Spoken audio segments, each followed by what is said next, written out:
Hi everyone, hope you're doing well today. Today I wanted to talk to you about strengthening boundaries around your adult child who has an addiction problem, whether it be drugs or alcohol or both. So that's what we're going to discuss today. And so for those of you that are new here, my name is Sally Harris and I help desperate mothers with their defiant adult children who have defiant adult children really regain their own life, and by helping them create a plan, using strategies and techniques to help overcome all of the anxiety and to provide peace and hope for the mom. So that's what I do. Today I am giving away 5 free discovery calls with me, and what that is, it's 45 minutes and it's a deep dive into what is going on with your child and how it's affecting you as a mom. So let's dive in. Today I just wanted to share some signs that you might be able to relate to. It will help you determine if you need to strengthen your boundaries plan with your child or maybe create one for the first time. So one thing that I want to mention up front is, as moms, we need to put our own oxygen mask on first. We all hear that on the airplanes, right? Before helping anyone else, put on your own mask. Well, as moms, that's always easier said than done, because us moms have nurtured and taken care of these children since we found out that we were pregnant, right? So we've been caring for them, and so it's hard. It's hard to create some of these boundaries. It's harder for some moms than others, but at the same time, it's something that definitely needs to be done, and it's for the benefit of our children. And once we realize that, it becomes much easier. So once we actually create these boundaries, we are increasing the chances that they will seek help, okay? So I have 5 signs, so let me know if you relate to any of these. So number 1 is, unfortunately, the reality is that if your child is struggling with drugs or alcohol, you will likely, if not definitely, be lied to and or stolen from. And I know that's a hard pill to swallow, because we talk about, we didn't raise our child that way, or how could that possibly happen, right? My child wouldn't do that. Well, when there's addiction issues, I honestly don't know of any mom, personally, that I've worked with or know, that have not had that happen to them at one point or another. So just something to keep in mind.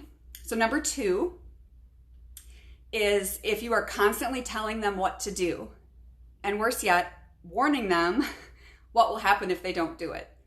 And that kind of reminds me of, a 4 or 5-year-old. So we're telling them to pick up their toys, and we're threatening and threatening and threatening. If you don't pick up your toys, this is what's going to happen. I'm telling you, you better pick up those toys. Well, what happens is it's the same thing. They're testing our boundaries to see how far they can push us. And adult children are no different. They need the boundaries. They may not want them, but they need them. So they know exactly how far that they can go, right? Number 3 is you start criticizing your own child. And I don't believe that there are very many moms out there that do that on purpose. But literally it's out of frustration, because we are so confused and it's so difficult for us to live like this, feeling so out of control. And that's why we tend to start literally criticizing. Number 4 is you start to cover for them.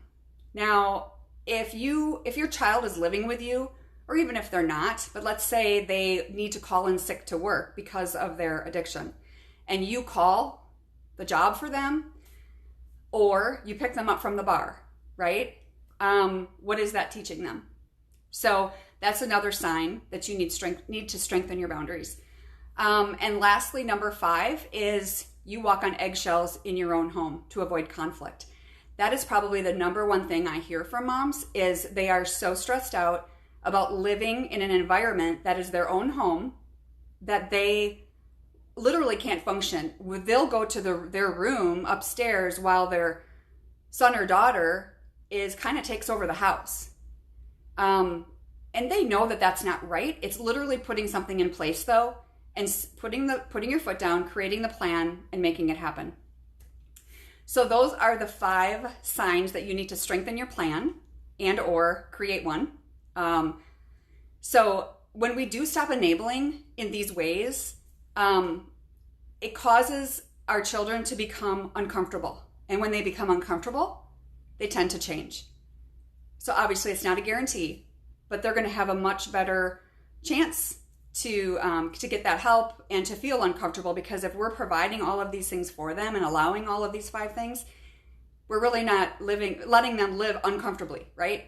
They're still getting their quote unquote needs met. So if any of these resonate with you, let me know. And again, if you're interested in a free discovery call, just holler below or send me a message and I would be happy to talk with you. I'll see you next time. Thanks.